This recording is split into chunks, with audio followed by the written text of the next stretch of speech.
Hello, you wonderful people, and welcome to another episode of Not Too Comic Book. This being a show we're talking about TV shows that are adaptations of comic books. For today's episode, I'm going to talk about the latest episode of Lucifer as well as the latest episode of The Gifted. Like always, if I'm talking about something that you want to listen to, you can always look in the description down below. I include the timer and I talk about each of the respective shows. So for example, if you want to hear what I had to say about this week's episode of Lucifer, you can skip to what I had to say about this week's episode of The Gifted. But the first thing I'm going to talk about is this week's episode of Lucifer. Fantastic episode. Finally got the episode I've kind of been wondering about and asking about. I was like wondering if we'd ever get that opportunity to see Lucifer's early days. And we do. We literally see Lucifer's first day in LA, at least storyline wise. Because the way he talks about it, because it's like, oh, the last time I was here, these clothes were kind of in fashion. So it's been like, he hasn't been back since the 70s or 80s, which is kind of interesting because my understanding was always like, oh, he came to Earth like 5 years prior to the show starting. That was always my understanding, but it seems like, no, that's not the case. Like, he's been to Earth periodically, and Amenadiel has always had to come and catch him each and every time to go back to hell. So it's like, this wasn't like this is his first time coming to Earth and staying, but like periodically he's always come and just going back home. So it's just kind of like, he kind of does a little bit of, kind of like a typical kid thing of like, I'm gonna run away from home, which is technically is like his second home because his dad kind of kicked him out and everything. So that it's like really crazy when you actually break it down, the storyline of the show and everything. It's like, oh, yeah, that's like a very dysfunctional family situation. But nevertheless, it's very interesting to see everything kind of broken down in the way it was, like all the different connections and stuff like that. For one, you saw Chloe and Dan like you've never seen them. You seen like making out at a crime scene and stuff like that. Well, I'm not judging them for that, which I'm sure like a lot of people are like, whoa, that's super inappropriate. But nevertheless, it's weird. And you're also seeing her in an officer's uniform. It's like, it's so weird because we know her as Detective Chloe Decker. So it's weird seeing her as an officer and her and Dan being so close. I mean, I thought it was kind of nice too, because this didn't touch on any of the stuff that would eventually happen to Dan in season 1, the whole Malcolm situation he got caught up in. None of that was even hinted at or brought up.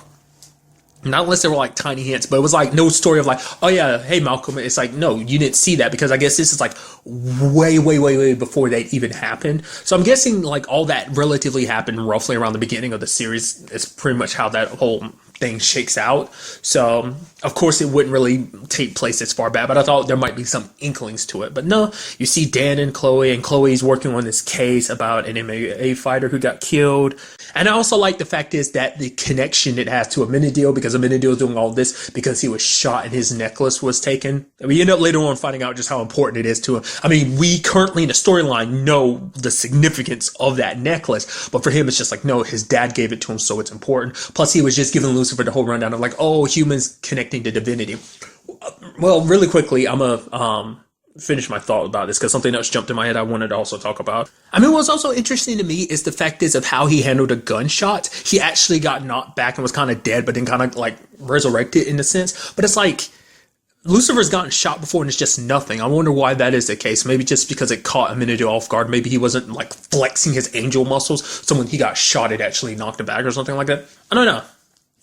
It's also interesting too to see the fact is that they are working together, Lucifer and Amenadiel, in this whole situation.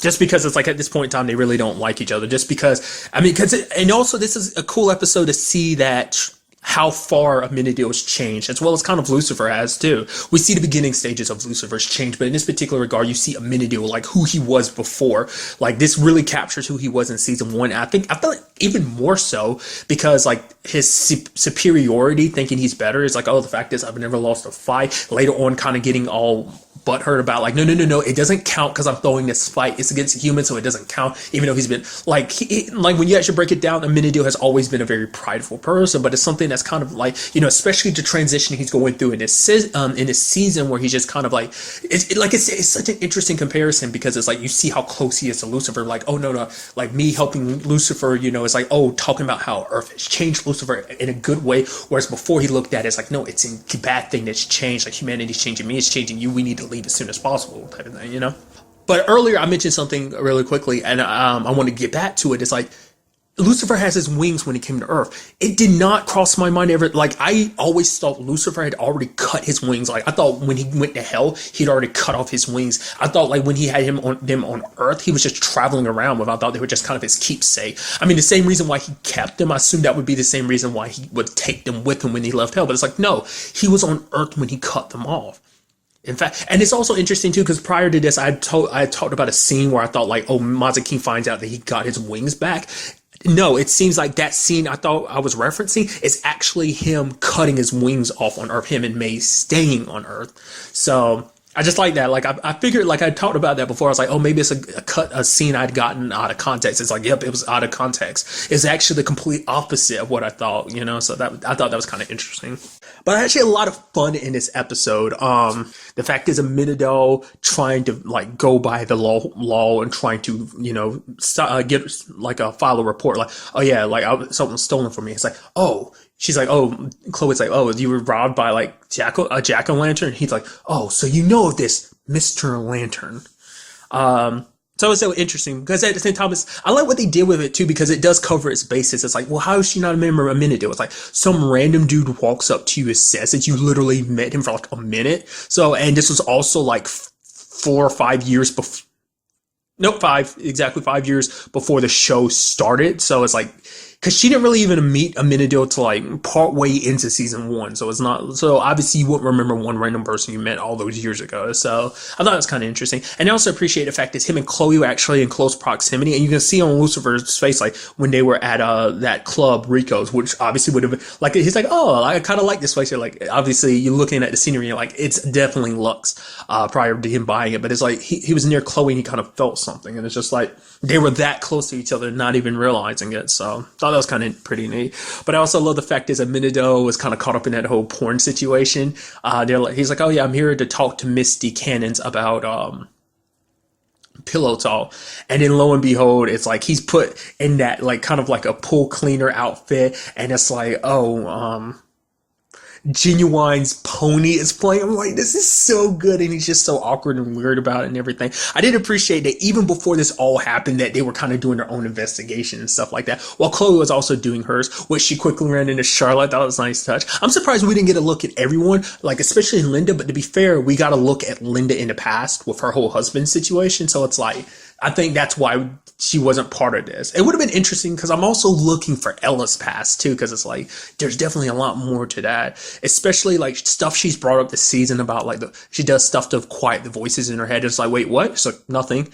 And then stuff about her family because we met her brother last season. He's kind of a criminal, but she's in law enforcement, so it's kind of interesting how I wonder if that a topic of discussion at home or whatever, you know. So that's just kind of an interesting thing. But I appreciate Charlotte, like, because major props to Trisha Helfer for doing this. Like, she's literally taken this character and played her 3 different ways. There's Charlotte as possessed by the goddess, and then there's Charlotte now after everything, knowing about hell and everything, she was trying to be herself, but now she's trying to be a better person, and now we see her kind of being the person like, oh yeah, I represent these, oh, those people, they're real murderers. I love that she still used her favorite word, allegedly. I love that that's part of her vocabulary. That's so good. That's just her favorite go-to word is allegedly. And if she's kind of schooling Chloe, it's like, oh, you're coming at me with all this? It's like, well, this is amateur hour for you, so come back when you actually have proof and everything. So, I don't know, it's just, like I said, it was just kind of interesting seeing her character in that little, like, aspect, and like I said, also Chloe and Dan.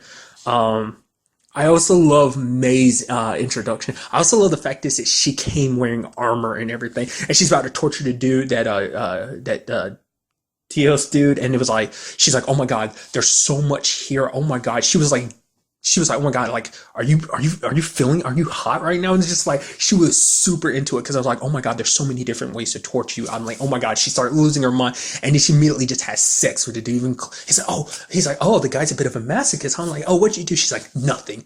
I just had sex with him, and it's just like, she's like, oh my god, she's like, you will not believe the amount of ways to torture people, but it's like all I had to do was have sex with him, and then like he spewed his guts to me. Obviously not in a physical sense, but, you know, metaphorical sense, spilled his guts to her. And I just thought that was so interesting, seeing Maze like that. That was so cool. Because I was like, oh man, she's like the #1 torturer in hell. I also love the fact is because for her, it's like the reason why she loves it here is because in hell, she tortures people with their guilt. I also love the fact is that Lucifer had been like, correction, brother. You think just because I'm king of hell, I do the torturing? It's like, no, he's like, I'm kind of like, in his regards, he's kind of more of and I think he described himself as like a negotiator. He's kind of like the middleman in that whole situation. It's like, oh yeah, Maze here is like the number one torturer, which does beg the question: who else tortures in hell? Like Maze is the only demon we've met in the show so far. So I'm curious, are they like? I'm surprised that hasn't come up. We've met, like I said, at least one other angel. We've met another goddess, and now we deal with the whole Cain situation. I thought this particular episode was going to connect to that in some shape or form, like the whole episode about Linda's ex-husband kind of connects to the story, because it's like that whole situation, like, I mean, it plays a part in the story, but it has relevance in a sense of like, I don't think that's just a story setting up, Linda's whole situation, learning more about her respective like personal life. I think it's also setting up so you can understand how hell operates a little bit more, because we've only seen little peeks into hell last season during the whole like Chloe situation, trying to get that cure for her. So that was our only real introduction of understanding how hell works. Now you kind of see it in like firsthand, even more like what it means to be in hell, but also, like I said, the ramifications of what that would have for Chloe later. I mean, not Chloe, Linda later on down the path, and like how it left her kind of conflicted and everything, because of the whole being in the know about all the celestial stuff. But nevertheless, it was nice that they were working together, Lucifer and Amenadel, but then Amenadel kind of had to open his big mouth, and he ends up talking about the fact is that like, oh yeah, like, thanks for helping me. And Lucifer's like, well, obviously I'm the smarter, clever brother. And he's like, yeah, and evil too. And he's like, wait, what? It's like, oh yeah, I'm looking for an evil person, so obviously why not go to you? You are the devil after all. And it's like, it's so sad. It's like, and it hits Lucifer, and it's just like, because many people have that preconceived notion of like, oh, and that's something he's talked about in the past. It's like, everyone thinks every little bad thing is my decision. It's like, no, you do that stuff yourself and you blame me for it. Like, I'm just a son that was kicked out by his dad, and yet I'm like the most evil person in the world. It's not fair. And that's something that he tackles in this episode too. It's like, I'm tired of playing roles, because it kind of fits into this episode, because like the MMA fighter, Aiden, that died, he was told to throw a fight, but he didn't want to. But the guy that runs the gym, Gil, put a lot of money on it. It's like, oh, we can make it big like this. But Aiden was very stubborn. He wanted to win, like, almost a little bit of a prideful situation, which that whole situation hit Lucifer, because it's like, oh, this person's supposed to be your son, and what did you do? You turned your back on them. You actually, you made them kind of go against who they were, because they didn't want to play this part, but you wanted them to play that part, and you killed them for it, And like, Lucifer understands that, because he's forced to play this role like, oh, the big baddie, the devil. And it's like, for what? He didn't ask for this role. Because his dad put him in this situation. So I did appreciate the fight between him and Amenadel, because it's like, you want me to be the devil? Well, I'll be the devil you want me to be. Because it's always like, oh yeah, Amenadel is supposed to be the strongest, and it's all like him and Lucifer were going to duke it out and decide like that to be the fact. Seems like Amenadel is actually the strongest, because he ended up winning that fight, kind of went undefeated.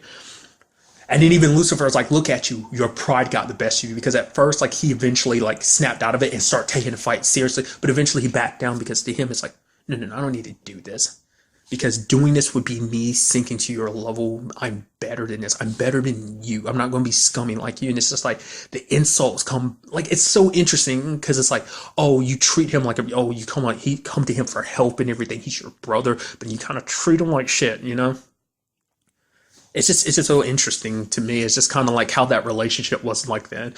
And like, I'm sure this is going to play a bigger role later on, because at first I was thinking like, oh yeah, like, for helping you out, I have this blank check, this favor, we made this deal and everything, so you have to keep up with, like, I thought it was going to be something that when we get back to the present day in this show, Lucifer's going to call in that favor. But it's like, no, that favor was letting him stay. Granted, it didn't last long, because Amenadel eventually came back for him 5 years later. So that does beg the question, though, why now? Because it's like, dad would be pissed. So, I mean, did their dad get pissed? I mean, he must not have gotten that pissed if it's like Amenadel didn't come back for 5 years. So this is all part of some grand plan, because that's around the same time Lucifer met Chloe. Maybe Amenadel was sent back because it's like, no, like, his dad saw what was happening, because this isn't just about Lucifer. It's about I don't know, like maybe this is some grand plan of like maybe God sees the end and beginning of everything, so he knows like how things are going to play out. So this situation, once again, I think Amenadel might not be wrong about the whole situation. It's like, oh no, like I'm meant to be here. Like the changes Lucifer's going through, Amenadel's supposed to go through it too. But then there's also the situation of like, well, does free will exist, or is everything part of God's plan? Like we still in that type of situation where Amenadel's kind of like, no, this is God's plan. Lucifer being the rebel that he is, which, he talked to Misty on this. He's like, well, my family doesn't really agree with what I do, being a porn star and everything. But it's like, hey, I'm here. I'm happy. Yes, I'd rather be singing and everything. But hey, like being a porn star pays the bills. And in fact, man, it's like having sex. So it's like, it's a win-win situation, till she can like, work on her music career, or, at least sing like she wants to. But she's like coming here to LA, like she's never felt more free. And you hearing all that, you can see it really kind of touches Lucifer. And for him, it's like, yeah, like even now, I'm here still playing that role Dad's played out for me. So it's like, hey, you guys consider me the rebel. Why don't I just be the rebel then? So like I say, it's such an interesting episode in that regard. I just love that, it all played out like that. I just thought that was kind of interesting, finding.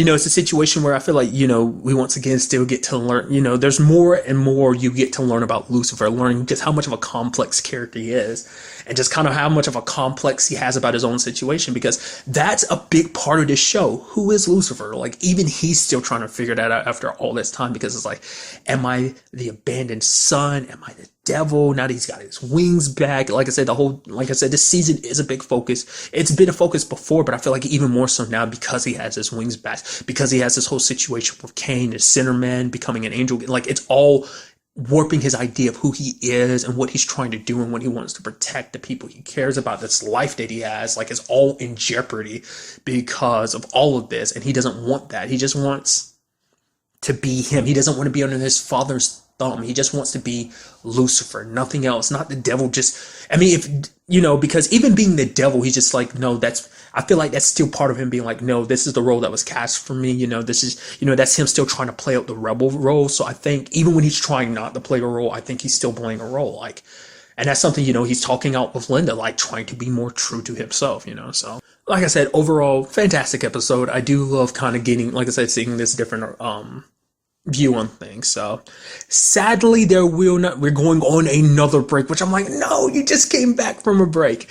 Sadly, the show is going on another 3-week break and will not be returning until January 22nd, sadly, which stuff related to The Gifted is like, well, it makes sense why there's not going to be one like the week after next on the 15th, just because of the whole situation with The Gifted. But I guess there's going to be like something sports related coming out next week. I feel like that's typically what that means. But nevertheless, sadly, we're going to have to wait. But I'm very interested to kind of pick back up with the whole Cain situation on January 22nd. Like I said, it just seemed like this, much like the whole Linda episode, Linda's like husband episode, I thought that was just kind of a one-off thing of like, oh, this is just a small scale story. I feel like this might have been that too, but much like Linda's story, there's probably still going to be stuff built upon from this episode that kind of play a role, like maybe to kind of reference it or something. Like I said, I was kind of halfway expecting there to be something related to Cain that pops up in this episode, but not the case. To be fair, it's not that far back. We only went back 5 years. So like I said, it was more like an introspective on Lucifer's character and stuff like that. So like I said, I'm curious to see where we go when we pick things back up on January 22nd. Remember, the next episode is on January 22nd. So. And now moving on to this week's episode of The Gifted. Very good episode. I was kind of curious to see how they were going to pick this up after, like, the whole Esmeralda situation, the Frost Sisters situation. It seems like immediately the Mutant Underground was like, yeah, you go your way, we're going to go our way, because basically lied and manipulated us. And I love that was such a key element to this episode, because like it turns out that the Frost triplets are part of a group known as the Hellfire Club, which apparently the Hellfire Club went away, but now it's back, much like the whole Trask experiments and stuff like that.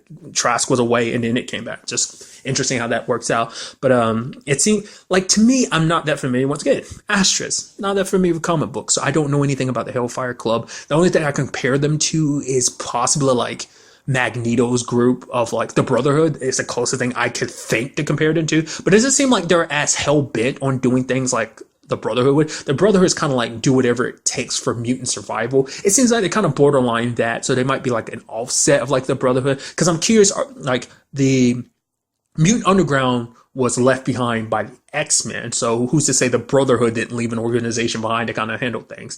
Frost, she's kind of more like the Brotherhood, where it's like, I don't care, we do it or we need to prove a point. Like, this is all about mutant survival. But even the leader's like, doing the crap you did, killing all those Sentinel agents like you did, you shouldn't have done that. And even like, it seems like even higher ups on the chain have concerned about that. It seems like the dude who that Frost Sisters end up communicating with in this episode, it seems like I would assume he has superhuman strength or something. Not unless there's something else to it, but like it looked like he turned that little spear he crushed it into a diamond. So I assume he has like superhuman strength or something like that. But there might be more to that. Maybe like maybe we didn't really see it, but maybe he could heat up his palms and do that. But I would think, because it takes like might not even be heating up his palms, because it takes pressure to make a diamond. So it's like, maybe the fact of the matter is he can create pressure with his fingers or something. I don't know. We're just gonna have to wait and see. But I love that this left so many people divided on so many different fronts. Because even the Mutant Underground's like, oh yeah, the Frost Sisters are our saviors. They're more like, yo, we need to fight back, do whatever it takes. And everyone else is like, they lied and manipulated us. How can we trust them? You can't. Especially people who have the ability to get to your mind. Not that trustworthy, especially when they've gone this far before. If they had not lied to you, if they had been honest to you with the front, like, hey, I want to save my family. The fact is, saving your family had ulterior motives of just trying to sway for them, it's like, we're not trying to have a popularity contest. It's exactly what they said. Like, all this is about mutant survival, so you're either with us or against us. I kind of figured that whole, like, them being, because it's like, oh, they just happened to be there when that facility got attacked by Sentinel Service. I was like, they tipped them off, didn't they? Later on, find out they did. But it's one of those gray areas where it's like, once again, kind of pushing like the Brotherhood, doing whatever they need to for the betterment of mutants. Like, the Brotherhood will do whatever it takes, kill as many humans as they need to. That's always been my understanding. I don't know. Have they killed people in the movies or not? They're always very brash and willing to make, especially Magneto is always big, ready to make a big event, make a big spectacle of something to show off, be like, this is what mutants are capable of. But I can't quite remember if he's ever gone as far as killing humans. Once again, comic books are a lot darker than and I'm sure a lot of people kind of give them credit for. There's a lot of death in them. So it's like, who's to say the Brotherhood hasn't just gone crazy and killed a lot of humans in that regard? But this could be, their tactics could be more aligned with the Brotherhood than I even think they are, but especially, like I said, their mindset of just whatever it takes to ensure mutant safety. It's like, all that was for the purpose of getting the Mutant Underground, who was divided, on working together with them. It's like, not everyone was on board, but this situation is like, hey, you're in danger, we need to work together. And obviously I'll get to that soon enough, more about the whole Sentinel Services situation, but I'll coincide with it, because it's like, it's kind of a domino effect situation, because if they had not done what they did, things might not have played out the way they did. Because I appreciate what they did in this episode, because they did a split between Sonya's funeral as well as Jace's partner's funeral, because it's like showing you both sides. In this war, there are losses on both sides, and the fact of the matter, and it's at the same time, Marcos is like, we love like them, we live like them, we bleed and die like them, essentially, So it was just kind of interesting, because it's like, it's showing you that the fact is, there's innocent blood spilled on both sides. Deaths that didn't have to happen. Sonya's death happened just for the purposes of trying to make the Strucker kids do what Campbell wanted them to, kind of showing you that mutants are kind of nothing in his eyes. And Jace's partner was like, well, he was a casualty in just their war, their vendetta. It didn't even have to go down like that. And it's something even Marcos touches on in his episode. It's like, the X-Men left us with this. We're not them. We're supposed to be better. If we're working with the Frost Sisters, they're willing to cross that line. We have this power. We could have killed anyone that stood in our way many times over, but anytime they've ever done it, they fought back. They've never... And I think if anyone can understand that mentality, it's Marcos. He's worked with the cartel and stuff like that, which that storyline hasn't circled back yet, but we'll have to wait and see. But he's worked with people who are willing to cross whatever line. And it's like, Lorna tried to pull him back away from that. The whole point was to pull him away from that. And it's like, who's to say this group and the Hellfire Club aren't exactly the same thing? Especially because even Lorna was like, oh, that's a terrorist group. And it's like, even though the Mutant Underground is considered a terrorist group, if you count them as a terrorist group, what does that say? It's like, just of how deadly they are in attack that they're willing to do to get things across. Once again, it's just that divide. It's like, are you willing to cast aside your principles to to win this war, essentially, because that's what this comes down to. It is a war, but how far are you willing to go? Are you willing to sell your soul and do whatever it takes to win it? Because it's like, because at the end of the day, you have to live with yourself with every decision you make. So if you decide that you're going to start killing humans, it's like, well, at what point does it become a situation of like, because at the end of the day, what makes you any different from any humans that hunt down and kill mutants? Like, you would just be the same thing. All that's going to do is instill more fear, kind of going back to what I was talking about. Because of what they did, that led to Jace working more closely with Campbell. Him being like, screw it, I gave mutants a chance. The Caitlin and Reeve came to me. I was sympathetic. I tried to help them out. And what did it do? It got a lot of good people killed. And now he's set on taking mutants down no matter what. There's no more sympathy. There's no more getting to him. Caitlin and Reeve got something. They tapped into that humanity in him, but now he doesn't care anymore, So a person who could have easily been their greatest ally, who was helping them out, was like pulling the mutants away from that whole situation. Even you were shocked to be like, wait, the Struckers actually did it. You didn't actually expect them to do it. You were just expecting them to just kind of be a nice diversion or something, Or maybe the whole point was that you thought that maybe on the off chance that they could do it, that it kind of play and make your plan a little bit easier. It's kind of the whole thing. So, like I said, it's just very interesting to see how that works like that. Because like I said, like Jace could have been an ally. He would have been a lot more sympathetic going forward. But, fueled on top of this, with the whole situation about his daughter, which I am curious about too. Like, now that Sonya died, like, does that mean everyone's memory's going back? We haven't really seen Clarice talk about it. And which in that particular regard is actually kind of sad too, because it's like, Clarice is like, yeah, Sonya loved you, and that hits John hard, because for one, John put their relationship on hold. It's like, oh, we're working on the underground, like we need to make this our focus. If we're in a relationship, it's going to complicate things. But Sonya was kind of like, we don't know how much time we have left. I guess that was them foreshadowing this, so why not kind of live in the moment now? But there's also that aspect of like, well, John had conflicting feelings because he cared about Clarice too, and at this point it's like, well, we kind of have to put our feelings aside, which I'm guessing is kind of alluding to the fact is that Clarice still has that whole John situation in her head, and now John feel extra guilty because like Sonya's dead, but the fact of the matter is the one he really cares about the most, sadly, is probably Clarice. So there's that. The situation's just not good all across the board. And you had Reeve and Caitlin wanting to leave, or you had Lauren and Andy wanting to stay, because it's like, yeah, we could go somewhere else to fight, but we need to stay here and fight. Because the thing is, Lauren blames herself the most, because it's like, because for her, remember, it's like Sonya died for nothing because Campbell still got what he wanted because they used their powers. But, and also if they had done something else, maybe they could have saved Sonya, but it was a lose-lose situation, so, I mean, I think ultimately they did the right thing, because because they did that, they were able to save Clarice, because he would have killed Clarice too if it wasn't for them. So take solace in that, but ultimately it doesn't mean as much, because not only is Sonya dead, but we end up finding out, because I thought Campbell's whole situation about understanding the Strucker kids, Andy and Lauren, was to understand like how their mutant DNA worked. I thought the whole point was to kind of create a cure so he could essentially wipe out the mutant gene. I thought kind of taking what Reeve's dad Otto kind of did and applied it, but it's like, no, basically he's taking the concept of the Strucker family, of like the twins aspect of combining their powers to become extraordinarily powerful. That's what he's doing. He's taking the Hound program to the next level, where now he's going to have I was literally about to say Inhumans, mutants coming together and using their abilities together to increase maximum amount of power. I still don't think, even as powerful as the mutants were in this particular episode, I still don't think they hold a candle to Andy and Lauren, because this is like forcing two different bloodstreams to kind of fuse together, two opposite abilities. Like, it doesn't have I don't think it has the synergy that Lauren and Andy's powers have, because essentially, and it's kind of been discussed I've discussed it as well as the show's discussed it, and the fact is that their powers are essentially the same. They just push in different direction. Andy's power is more of an outward push, more like a rip, whereas Lauren's is more of a inward push, where it's more like condensing, So it's like their powers are exactly the same. They just kind of, they're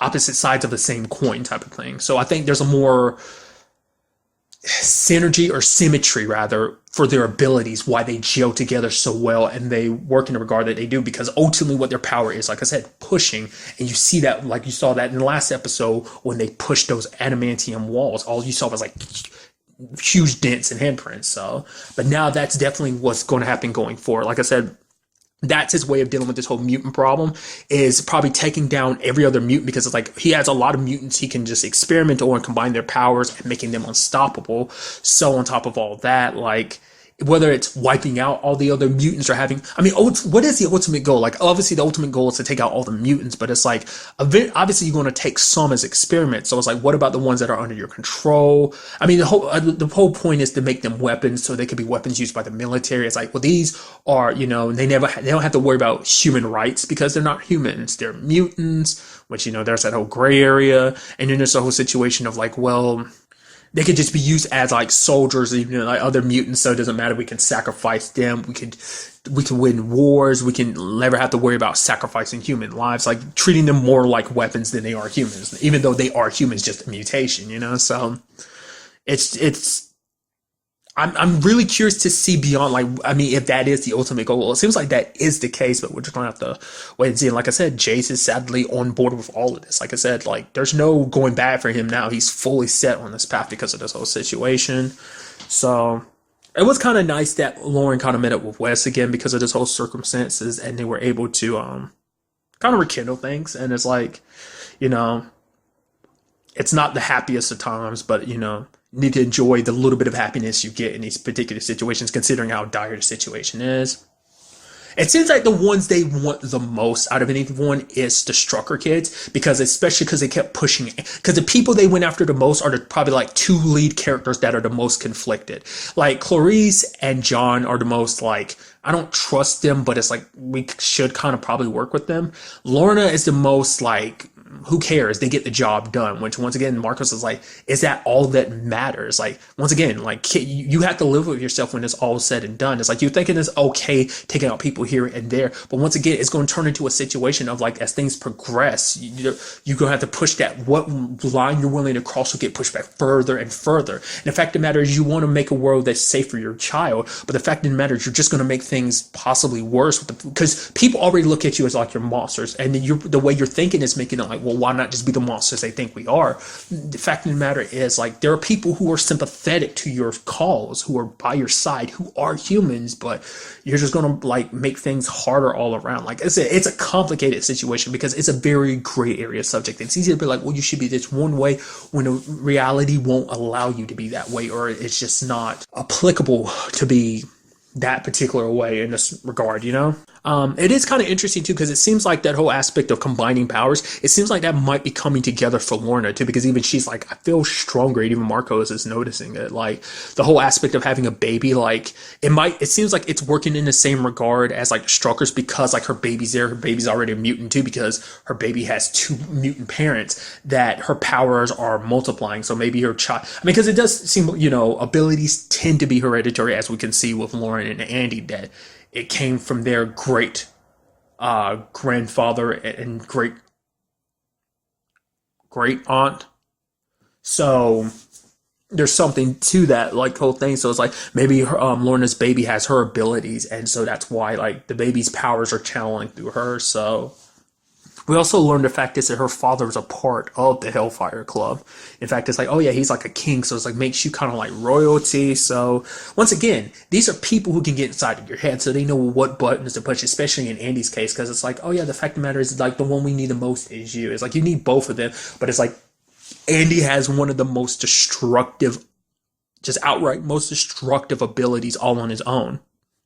When he kind of loses control of himself, he can bring, like I said, those two together were powerful because they were tearing that building apart. But it's like, I think if Andy and Lauren like could tear that building apart into a whole new way, we've seen what, the Strucker family is really capable of when their power is really pushed to it. Like they can bring an entire building down. Those group of mutants can't really, I think, even compare to what they're really capable of. So this whole situation has even made Caitlin and Reeve kind of look at things a little bit different. Like the fact is we have to be here for this. Like, cause they weren't, but like, cause running away it's kind of a nice thing that Clarice was basically saying, that like running away is basically giving in to fear. So we also got to look at her past in this episode. It's kind of sad. Like 2 years ago, she's on a date, and there are these people known as the Purifiers, which I was like, well, that's super interesting.